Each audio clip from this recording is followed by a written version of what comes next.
La envidia es el odio en cuanto afecta al hombre de tal modo que se entristece con la beatitud del otro y se goza con su mal. Al contrario, ¿cuál es la pasión contraria a la envidia? La misericordia.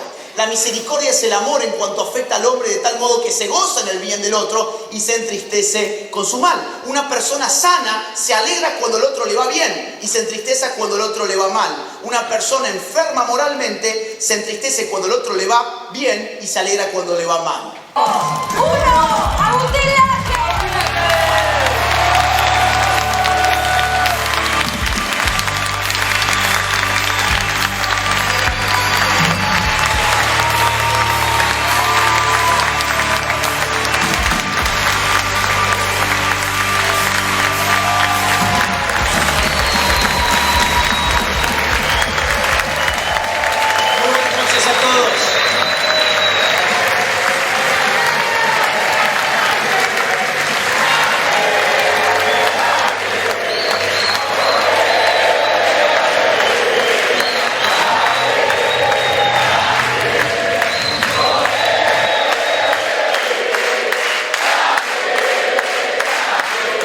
Muchas gracias a todos, muy buenas noches, gracias por venir y por haber aguantado hasta esta hora. Acabo de ver, no sabía ni qué hora era, y veo que estamos cerca de las 11 de la noche.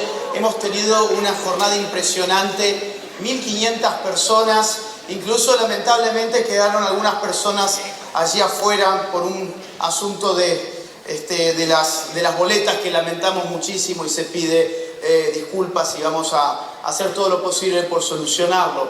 Quiero agradecer a los anfitriones, a los organizadores de este evento, a Hojas del Sur, al grandioso Andrés Mego, que pone toda la garra para dar la batalla cultural desde un mundo tan complicado que es el mundo literario. Un espacio que estaba hegemonizado por la izquierda y que Andrés Mego vino a romper con esa hegemonía para siempre. Gracias también a los amigos de la agencia Gaucho, liderada por Alex Beglenok, que también han sido parte de la organización de este evento, y a todo el equipo que ha permitido que este evento saliera lo bien que ha salido hasta ahora. Esperemos terminarlo bien. Ok, vamos al punto. Y quiero agradecer a las autoridades políticas.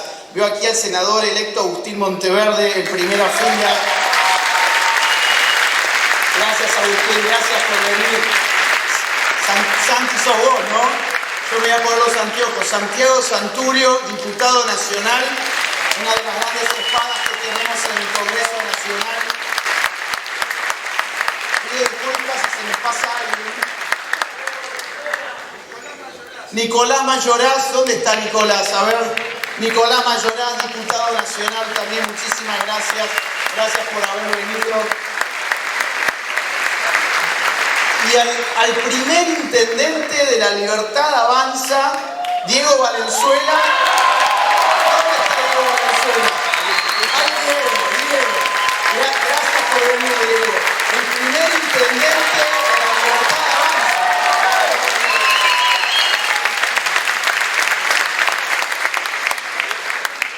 Bueno, es hora de entrar en materia. Voy a tratar de no excederme de 30 minutos. Miren, vamos a hablar sobre batalla cultural y vamos a hablar sobre un tipo particular de batalla cultural. La batalla cultural es una disputa por la definición de los componentes que configuran lo que los sociólogos denominan cultura. ¿Qué es la cultura? Es una suerte de segunda naturaleza, es una suerte de determinación blanda de la vida del hombre. El hombre tiene una primera naturaleza que es la naturaleza biológica, cuya herencia se produce por vía genética. Recibimos de papá y de mamá una naturaleza biológica que está determinada genéticamente. Ahora bien, la cultura es una serie de componentes que alguna vez se le denominaron segunda naturaleza porque ejercían una gran presión, una gran influencia en la forma en que esa criatura que llamamos el ser humano vivía su vida, experimentaba el mundo. Los sociólogos hablan de distintos componentes de la cultura que no son recibidos por vía genética, sino por vía social, a través de procesos de socialización que se reciben en instituciones como la familia, los colegios, las universidades, los medios de comunicación, etc. ¿Cuáles son esos componentes que configuran la cultura para la sociología? Bueno, son algunos. Por ejemplo, el lenguaje. El lenguaje es nuestra puerta al mundo, es nuestra ventana al mundo. Las palabras que utilizamos no son indiferentes a la hora de crear una concepción de la vida. Decirle, por ejemplo, al aborto, asesinato de un ser humano en gestación, genera una percepción sobre ese hecho distinta a la que se genera cuando hablamos del aborto como la interrupción voluntaria del embarazo. Estamos aplicando distintas palabras para referirnos a un mismo hecho, pero cada tipo de palabra engendra una percepción distinta. Atrás de las palabras hay batallas culturales que podemos llamarles batallas lingüísticas. La cultura también se compone de historias. La historia es un gran campo de disputa cultural. Esto lo debemos saber sobradamente a partir de la experiencia kirchnerista, cuyo relato político se ancló en una reescritura del pasado reciente en orden a reivindicar los actos del terrorismo subversivo y de las guerrillas peronistas y no peronistas. Por ejemplo, la Cámpora llevaba, y lleva todavía, aunque ya no son tan jóvenes, eran la juventud del kirchnerismo, ahora ya no son muy jóvenes que digamos, llevaban el nombre o el apellido del presidente promontonero de 1973. Es decir, toda una cosmovisión partidaria giró en el siglo XXI en función de una visión sobre el pasado. En 1984, la ficción distópica más importante de la historia, de George Orwell, hay una frase maravillosa que apunta a este hecho, al poder de la historia. Dice algo más o menos así Orwell: quien controla el presente controla el pasado, y quien controla el pasado controla el futuro. El futuro. Quien controla la historia controla la identidad de un pueblo, podríamos decir nosotros. Hay batallas culturales que cabe denominarlas batallas por la historia. Hay batallas culturales en las que nos disputamos símbolos, representaciones, imágenes. Por ejemplo, reemplazar la bandera patria por la bandera LGBT, que tiene que ver con los últimos años que nos ha tocado vivir, no solo en Argentina, sino en Occidente en general, responde a una sustitución simbólica sin precedentes que fue reivindicada por organismos globalistas, empezando por la famosa Agenda 2030 de las Naciones Unidas. Hay disputas en torno a los símbolos, en torno a las representaciones, en torno a las imágenes. Pongan otro tipo de ejemplo. ¿A quién llevaban como representación artística los kirchneristas a desplegar su supuesto arte en las fechas patrias? ¿Cómo se llamaba esta banda que hablaba de los piqueteros? Sudor Marica. Eso engendra una visión cultural particular. ¿Qué se hace ahora en la época de Javier Milei? Se tiene en alto el himno nacional, por ejemplo. Se tiene en alto las insignias de la patria, la bandera, la escarapela, nuestras fuerzas armadas, los granaderos. Son dos cosmovisiones totalmente opuestas. A esto le podemos llamar batallas culturales de tipo simbólicas. Y hay otro tipo de batalla cultural, que es en la que me quiero meter en esta conferencia, que es lo que podemos llamar la batalla moral. Javier Milei últimamente viene hablando sobre la batalla moral, y es una batalla muy importante porque en esta no nos disputamos el contenido del pasado, como en la batalla por la historia, no nos disputamos el contenido de las palabras, como la batalla por el lenguaje, no nos disputamos el contenido de las ideas, como las batallas ideológicas, no nos disputamos el contenido de los símbolos, como las batallas simbólicas, sino que lo que nos disputamos son los valores y los disvalores, las virtudes y los vicios que se conciben y se divulgan en un entorno social. Las sociedades tienen escalas de valores. Hay cosas que se consideran buenas, hay cosas que se consideran malas, y eso es contingente. Hay sociedades que consideran buena la islamización de Occidente, y hay sociedades que consideran buena la protección de la cultura occidental. Cada sociedad va escogiendo valores y disvalores, poniendo unos arriba, otros abajo. Cuando predomina el socialismo del siglo XXI, lo que se genera es la moral del parásito.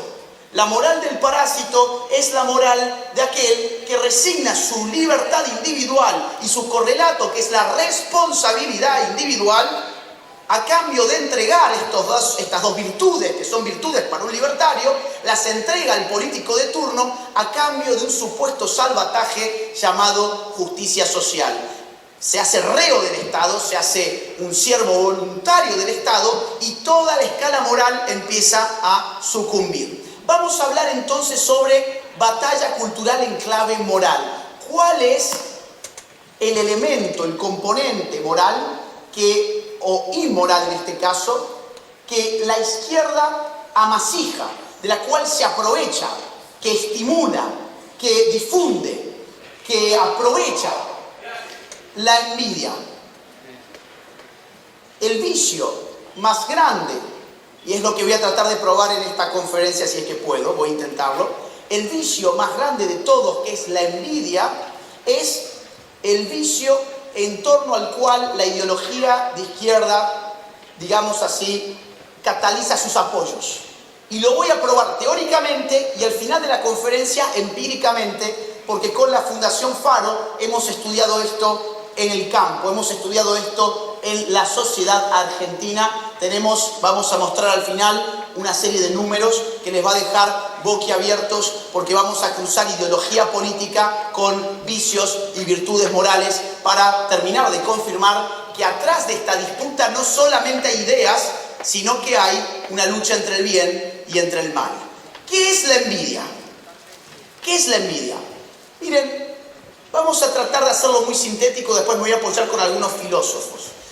La envidia es una emoción para un psicólogo, es una pasión para un filósofo moral, que implica el entristecerme cuando al otro le va bien y el alegrarme cuando al otro le va mal. Repito, el envidioso se entristece cuando al otro le va bien y se alegra cuando al otro le va mal. Hay una diferencia percibida, insisto, real o percibida, no importa, que entristece el corazón del envidioso a tal punto de que él está dispuesto a recibir daño personal con tal que aquel que tiene el objeto de la envidia le vaya mal también. Por ejemplo, en el siglo XVIII, en Inglaterra, se decía que el excremento del pavo era beneficioso para la salud humana, pero que el pavo envidiaba tanto al hombre que era capaz de comerse su propia mierda. Bueno, el envidioso es un poco eso. Estoy dispuesto incluso a comerme mi propia mierda con tal que ese tipo le vaya mal. Ese es el tipo de actitud, o ese es el tipo de miseria moral que el izquierdismo busca en la sociedad y que, cuidado, es una emoción que podemos tener todos independientemente de nuestra ideología. ¿Qué hace la izquierda?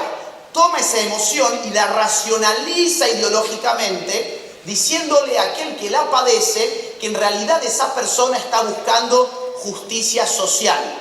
La envidia no debe ser comparada ni es equivalente con la competitividad. Aquel que compite con el otro no busca necesariamente que al otro le vaya mal. Lo que quiere es alcanzarlo, lo que quiere es superarlo y tiene en el otro una meta a seguir. El envidioso no quiere alcanzar a aquel al que envidia, quiere bajarlo a su nivel. Por eso a la izquierda le resulta tan importante esta emoción, porque lo que le va a ofrecer al envidioso es bajar a los que están arriba, no para subirlos a los de abajo, sino para poner abajo a todos al mismo nivel. La envidia es una emoción y una pasión profundamente antisocial que ha sido cuestionada por todas las sociedades desde el mundo antiguo hasta el mundo contemporáneo.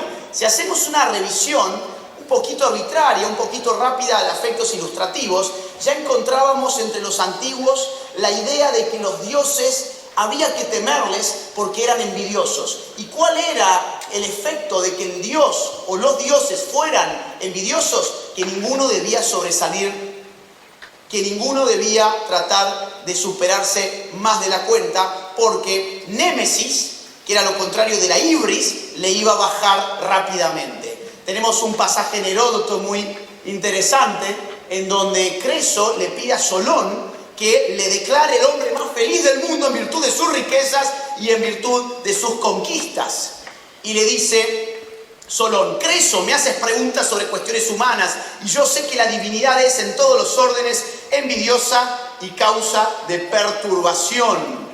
La divinidad es envidiosa. El temor a los dioses en la antigüedad pasa por esta variable. No podemos llegar más arriba de lo que deberíamos estar porque el dios antiguo nos va a bajar de un plumazo como le pasó de hecho a Creso. En cambio el cristianismo coloca la envidia no en Dios sino en el diablo. En Sabiduría leemos que por envidia el diablo entró la muerte en el mundo. Esta es una idea que va a tomar San Agustín y la va a desarrollar en la Ciudad de Dios diciendo lo siguiente: aquel ángel soberbio y por consiguiente envidioso por su soberbia, convirtiéndose en Dios a sí propio y con arrogancia casi tiránica, deseando más tener súbditos que serlo, cayó del paraíso espiritual y deseando con astucia apoderarse del hombre a quien, porque perseveraba en su estado, habiendo él caído del suyo, tenía envidia, escogió a la serpiente en el paraíso corporal. O sea, ¿por qué el diablo ingresa el mal en el mundo? Porque tenía envidia de la nueva criatura que había sido creada por Dios. La envidia para el cristiano es un pecado capital, es decir, es un pecado harto grave. Es un pecado profundamente antisocial porque implica el gozo en el mal ajeno, contrario a el mandamiento o la idea general de ama a tu prójimo como a ti mismo. La envidia es gózate del mal de tu prójimo. Fíjense que incluso la historia de Abel y Caín en Génesis tiene que ver con la envidia. Y miró el Señor con agrado a Abel y a su ofrenda, pero no miró con agrado a Caín ni a la ofrenda suya. Y se ensañó Caín en gran manera y decayó su semblante. Claro, es el hermano que mata al otro hermano. ¿Por qué lo mata? Por envidia. Está clarísimo. Y decayó su semblante. Está la idea de que la envidia te transfigura el rostro. Que es posible ver la envidia en el rostro de aquel que la padece. Fíjense que esta misma idea, la de la desfiguración del rostro, la van a tomar los filósofos morales, es decir, filósofos que se han encargado, entre otras cosas, del campo ético. Descartes, por ejemplo, dice: la envidia es una especie de tristeza mezclada con odio que se origina en el bien que ocurre a los demás. Es tristeza y odio. Para Descartes había 6 pasiones fundamentales: amor, odio, tristeza, alegría, deseo y asombro. Las 2 más negativas, tristeza y odio, son las que confluyen en eso que llamamos envidia. Ningún vicio perjudica tanto a la felicidad del hombre como el de la envidia, porque los envidiosos se disgustan y sufren con las alegrías de los demás. El color de su tez es plomizo, mezcla de amarillo y negro, parecido al de la sangre marchita. Siempre aparece esta referencia a un rostro o un cuerpo que siente el impacto de una pasión tan diabólica como es la de la envidia. Spinoza, otro filósofo que ha tratado de la ética: la envidia es el odio en cuanto afecta al hombre de tal modo que se entristece con la beatitud del otro y se goza con su mal. Al contrario, ¿cuál es la pasión contraria a la envidia? La misericordia. La misericordia es el amor en cuanto afecta al hombre de tal modo que se goza en el bien del otro y se entristece con su mal. Una persona sana se alegra cuando el otro le va bien y se entristece cuando el otro le va mal. Una persona enferma moralmente se entristece cuando el otro le va bien y se alegra cuando le va mal.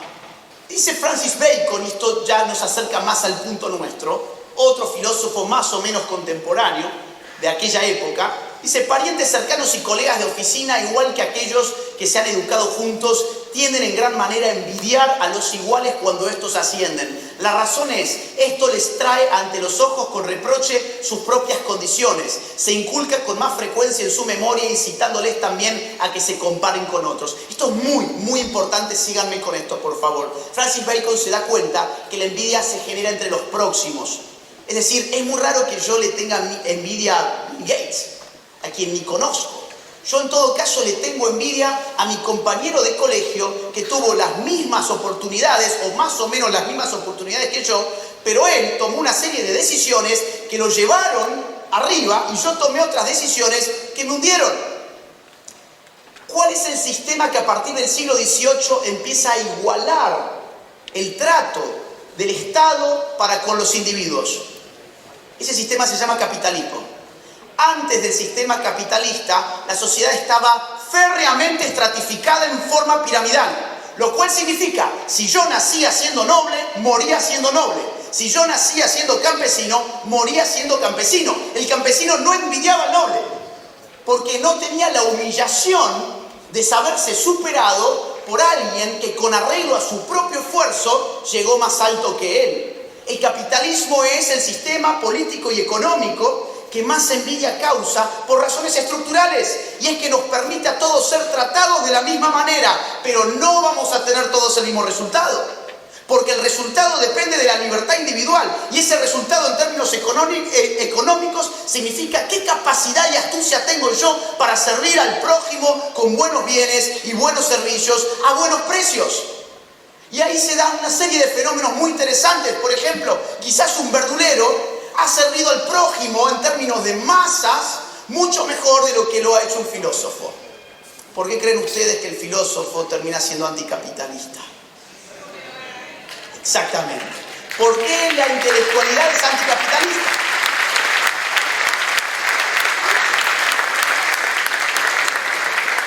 En un mundo feudal el rico era inalcanzable. En un mundo capitalista el rico puede ser bien tu ex compañero de escuela. Y eso hay gente que no lo puede tolerar. Y esa gente que no tolera eso puede empezar a recibir como cantos de sirenas una ideología perfectamente articulada que le dice: no sos vos, es el sistema. El sistema es esencialmente injusto. Dame a mí el poder que yo voy a igualar. ¿Igualar para qué? ¿Para arriba? No, siempre es para abajo. Los países del socialismo del siglo XXI son los países que han igualado en la absoluta pobreza. 91% de pobreza en Venezuela. Salario promedio en Cuba de $20. ¿Ustedes sabían que entre el año 2022 y 2023 Cuba perdió prácticamente el 20% de su población, que eligió votar con los pies porque no votan con las manos? Y se fueron, se exiliaron. Hubo una diáspora de la cual nadie sabe, porque es que si es un país socialista los medios de comunicación les protegen y la academia le protege. La población de Cuba pasó de 11 millones a 8,5 millones en tan solo un año. ¿Y qué pasó con la diáspora venezolana? 8 millones de venezolanos merodeando por el mundo por las políticas igualadoras del socialismo del siglo XXI, que tuvieron su núcleo moral en la explotación de la envidia de los individuos. Dice: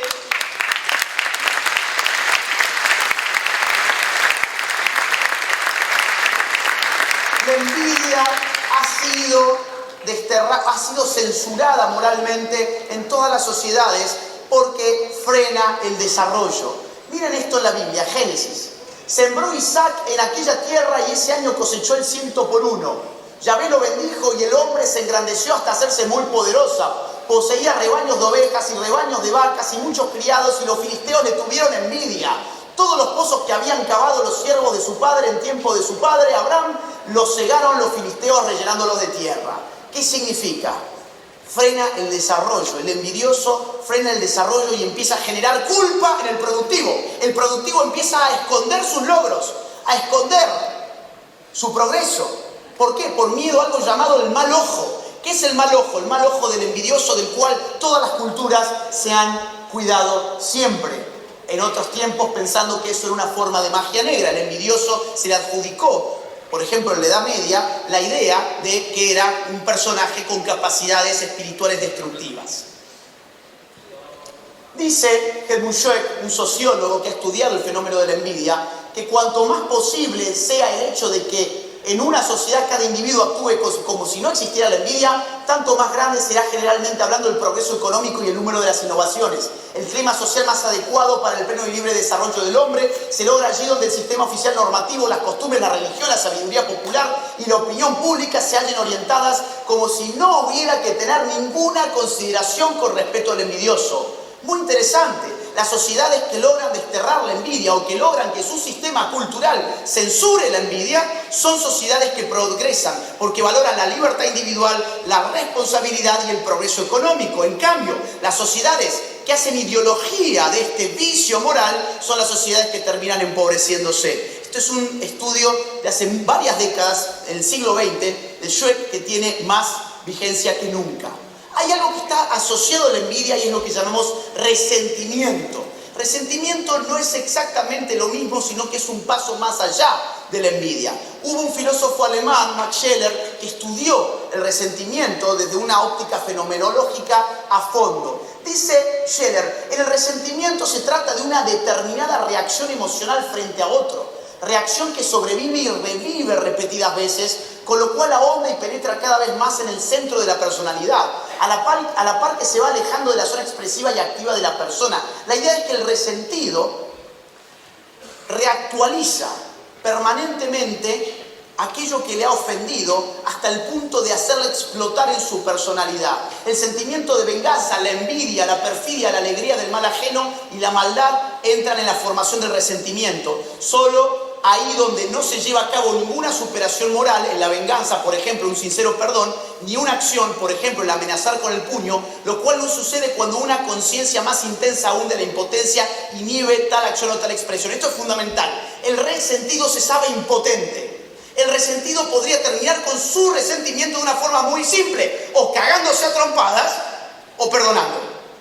Pero no hace nada, se ahoga en su propia rabia.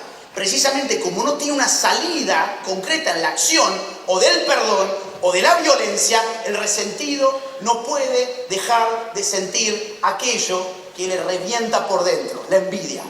Esto es muy importante, porque precisamente el resentido social termina siendo el caldo de cultivo de la izquierda, porque siendo impotente y sabiéndose impotente, le va a pedir al político que le destruya todo lo que él cree que le ha generado ese mal.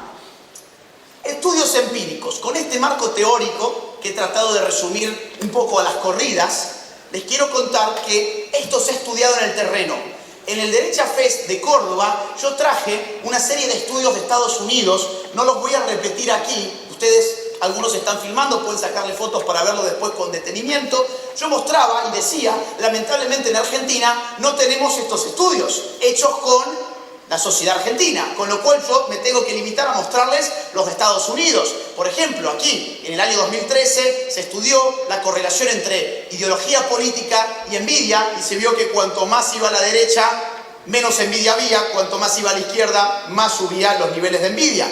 También les mostraba este otro que tenía que ver con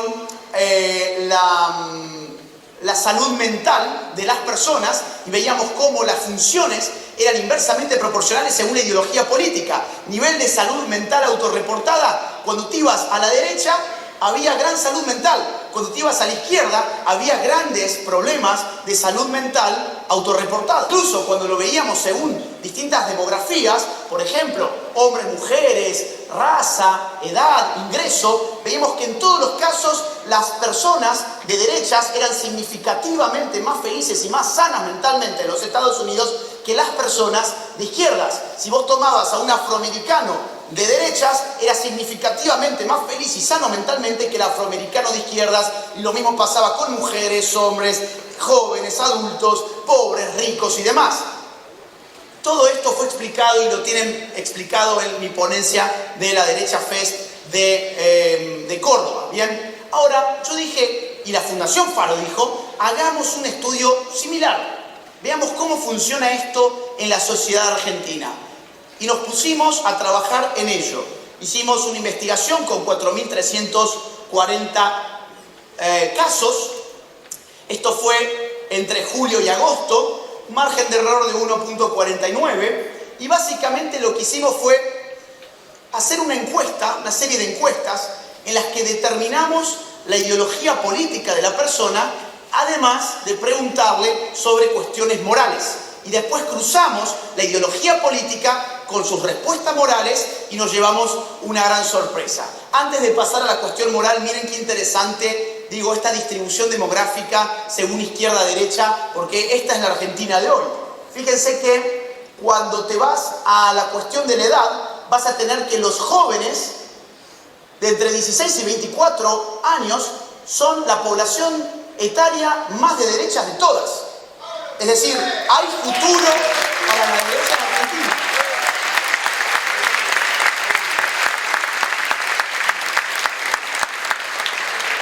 esto no tiene apuntador, pero quiero que lo vean porque está remarcado con una cuadrícula. Ahora, otra cuestión interesante. Cuando te vas a la cuestión del sexo, vas a tener que los hombres en Argentina son más de derechas que las mujeres. Es decir, el gran triunfo del feminismo fue izquierdizar a la mujer, no salvarla ni de la violencia, ni de las violaciones, ni del acoso, ni de los asesinatos. Todo el éxito del feminismo consistió en convencer a la mujer que su mejor opción era volverse una perfecta militante de izquierdas, y lo lograron. Ese fue el éxito del feminismo, no fue otro el éxito del feminismo en Occidente.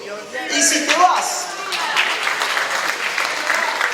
Y acá hay otra cosa muy interesante. Si te vas al nivel socioeconómico, tenés que el nivel socioeconómico alto se ha vuelto de izquierdas y el nivel socioeconómico bajo se ha vuelto de derechas.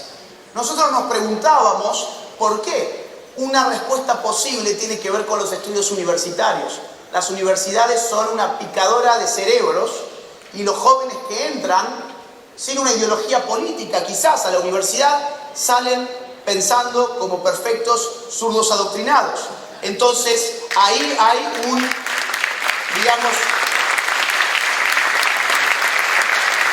hay una inversión de lo que ocurría habitualmente, que se suponía que el rico era de derechas y el pobre era de izquierdas. Hoy es exactamente al revés, sobre todo porque los hijos de los ricos, educados en grandes universidades, optan por las izquierdas influidos por sus profesores. Bien, vamos a comentar entonces, en los pocos minutos que me quedan, cómo fuimos midiendo esto. Hicimos 5 preguntas por cada rasgo moral. Yo solamente les voy a compartir una, porque esto si no sería demasiado largo. Por ejemplo, en la de la envidia, les decíamos esta consigna: a veces disfruto cuando a los poderosos y millonarios les va mal. Fíjense que en el enunciado nosotros no estamos ni siquiera sugiriendo una cuestión redistributiva. Estamos simplemente diciendo, me gusta que a este tipo le vaya mal. No hay ni siquiera un guiño a una ideología de justicia social. Es puramente el gozo de que otro le vaya mal, en este caso una persona con dinero. Las personas que en el formulario le habíamos determinado una ideología de izquierda según toda una serie de preguntas, casi el 30% dijo que estaba de acuerdo con esa afirmación. En cambio, las personas de derechas, solo el 5% dijo que tenía un sentimiento que coincidía con esta afirmación. Bueno, preguntas como estas les hicimos 5 y al final las calculamos cambiando la escala del 0 al 100 y nos dio básicamente esto. Dividimos los deciles ideológicos, el 1 es extrema izquierda, el 10 es extrema derecha, y fíjense cómo va decayendo el sentimiento de envidia a medida que se va yendo hacia la derecha la persona que responde la encuesta. El resentimiento, que es la otra variable que recién intentábamos explicar. Para que a la mayoría nos vaya mejor, a los ricos les tiene que ir peor. Esta es la típica ideología del pastel. La riqueza es un pastel dado del cual solo cabe repartirlo cortando rebanadas. Lo que no se dan cuenta es que en realidad la riqueza es un pastel en constante expansión o retraimiento. Cuando uno juega a ser el que reparte las rebanadas, ¿qué pasa con ese pastel? Empieza a hacerse cada vez más chico porque vas generando desincentivos para la inversión, para el trabajo, para el mercado. Y sin embargo, en este punto, fíjense, otra vez, casi el 30% hacia la izquierda contestaba que estaba de acuerdo, a la derecha solamente el 2%. Otro ejemplo al respecto del resentimiento. Necesitamos políticos que tengan el poder para doblegar a los ricos. Al contrario, necesitamos políticos que tengan el poder para abrir las puertas y decir, inviertan en este país, que queremos trabajar, que queremos progresar, queremos insertarnos en la economía mundial.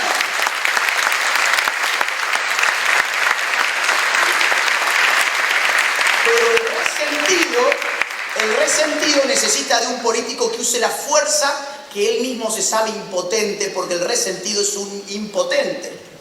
Miren qué interesante. La diferencia entre izquierda y derecha respondiendo esta pregunta nos deja, con 3 preguntas más que le hacemos sobre estos tópicos, este gráfico incluso mucho más pronunciado que el anterior. 1 es el decil de la extrema izquierda, 10 extrema derecha, y fíjense cómo el resentimiento se va volviendo prácticamente nulo a medida que uno se acerca a la derecha.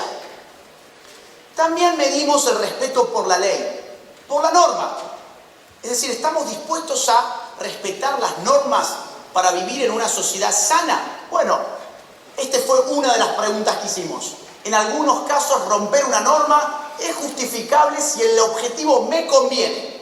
Otra vez evitamos decir si el objetivo es justo. Estamos diciendo si es útil para mí, independientemente de si mi utilidad reporta justicia o no. La izquierda, 45% dice que hay que romper las normas y a mí me conviene. Derecha, 17%. Este es el gráfico del respeto por la ley. Extrema izquierda 1, extrema derecha 10. Fíjense cómo el respeto por la norma, por la ley, va creciendo a medida que uno se acerca hacia las posiciones más a la derecha del gráfico. Y por último, tengo 2 más. Superación. Quisimos medir el sentimiento de superación. ¿Qué es el sentimiento de superación? La idea de que si yo me esfuerzo, si yo trabajo, si yo ahorro, si yo estudio, si yo me hago responsable, mi vida puede ser mejor. Mi vida está en mis manos, es cierto. Estoy condicionado por un gobierno, por una sociedad, es cierto. Pero también es cierto que yo soy una persona libre que puede tomar decisiones que cambien mi propia vida. Esa idea la empezamos a investigar con distintas afirmaciones a las cuales les hacíamos responder si estaban de acuerdo, desacuerdo o no. Si me esfuerzo lo suficiente voy a poder cumplir mis objetivos personales. La derecha, el 47% dice sí. La izquierda, solo el 12% cree que si se esfuerza van a poder cumplir algún objetivo personal. ¿Por qué? Porque están esperando del Estado que les asista, del político que les subsidie. Cuando medimos en un gráfico, fíjense qué impresionante cómo hacia la derecha crece el sentimiento de superación personal. La idea de que mi vida debe estar en mis manos y que yo me tengo que hacer responsable de mis decisiones. El último punto, cortoplacismo. Quisimos medir cómo programaban la vida estos individuos, cómo ordenaban sus prioridades en el tiempo. Cómo concebían el tiempo en función de sus prioridades. Y esta fue una de las preguntas que les hicimos, o las opciones que les dimos. Miren, el rojo significa prefiero trabajar solo lo necesario para vivir cómodo y disfrutar el presente, aunque signifique ahorrar menos para el día de mañana. El azul significa prefiero trabajar de más hoy para vivir mejor el día de mañana, aunque signifique privarme de gastos y no tener tanto tiempo libre hoy. Fíjense la diferencia de azul y rojo entre derecha e izquierda. La derecha es previsora, la derecha apuesta a largo plazo, la derecha entiende el valor del ahorro y el valor del esfuerzo del hoy para tener mañana una seguridad social real. No la que me dan los políticos, sino la que yo puedo lograr con arreglo a mi propio esfuerzo. Por eso, en términos de cortoplacismo, fíjense qué alto es el cortoplacismo en la extrema izquierda y cómo empieza a bajar la idea del cortoplacismo hacia la derecha. Resumen y terminamos. Media por ideología.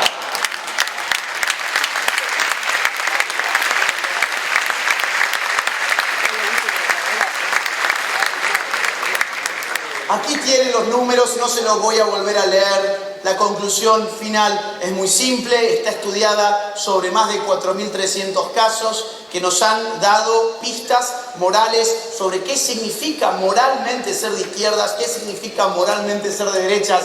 Los zurdos son más envidiosos, son más resentidos, son más cortoplacistas. Las personas de derecha somos más respetuosas de la ley y más meritocráticas. Creemos en la superación personal, creemos en nuestro trabajo y en la posibilidad que tiene nuestra patria si nos empiezan a liberar de las cadenas que el socialismo del siglo XXI le puso a este maravilloso pueblo destinado a ser un pueblo grande entre las naciones y se convirtió en el hazmerreír de Occidente. por culpa de los populismos de izquierdas que asolaron a lo largo de este siglo y de otros también. Así que, mensaje final, sí, estamos dando batalla cultural, el registro moral es sumamente importante, no se olviden que también estamos defendiendo los buenos valores frente a los disvalores, estamos defendiendo las virtudes del ser humano frente a los vicios, estamos defendiendo lo que hace falta para tener una Argentina que sea grande nuevamente. Muchísimas gracias a todas por haber venido. Muchas gracias a todos por su tiempo, por acompañarnos hasta esta hora. Defiendan las ideas, se viene una Argentina grande, pongamos todo lo que hay que poner para apoyar este esfuerzo porque va a valer la pena. Muchísimas gracias. Gracias, gracias. Gracias a